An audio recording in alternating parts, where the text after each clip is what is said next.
ખોલીને જોશું. તો આપણું પ્રેશર ઠંડુ થઈ ગયું. હવે આપણે ખોલીને જોઈએ આપણો રાઈસ. જો કેટલો સરસ રાઈસ થઈ ગયો છે, બ્રાઉન કલરનો, એકદમ બ્રાઉન રાઈસ થઈ ગયો છે. હવે આપણે આપણી પ્લેટિંગ તૈયાર કરીએ.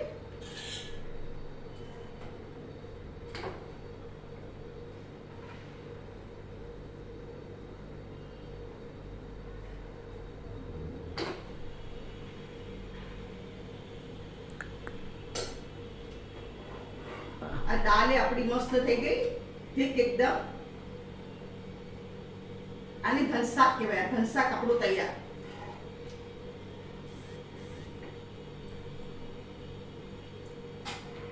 અહીંયા મેં શું કર્યું છે, કાંદા, ટમેટા, કોથમરી અને લીલા મરચા એનું કચુંબર બનાવ્યું છે. આની સાથે બહુ સૂટ થાય. આની સાથે ખાસ પીરસે આ લોકો. ફ્રેન્ડ્સ, આ છે ઘનશાક રાઈસ. આને કહેવાય ઘનશાક રાઈસ. એને મેં કાંદાનું કચુંબર, કાંદા ટમાટરનું કચુંબર અને આચાર સાથે પીરસ્યું છે. અગર તમને મારી વિડીયો પસંદ આવે તો કમેન્ટમાં જરૂરથી લખો. મારી ચેનલને સબસ્ક્રાઇબ કરો, મારી વિડીયોને લાઈક કરો, શેર કરો અને તમે બી જરૂરથી બનાવો.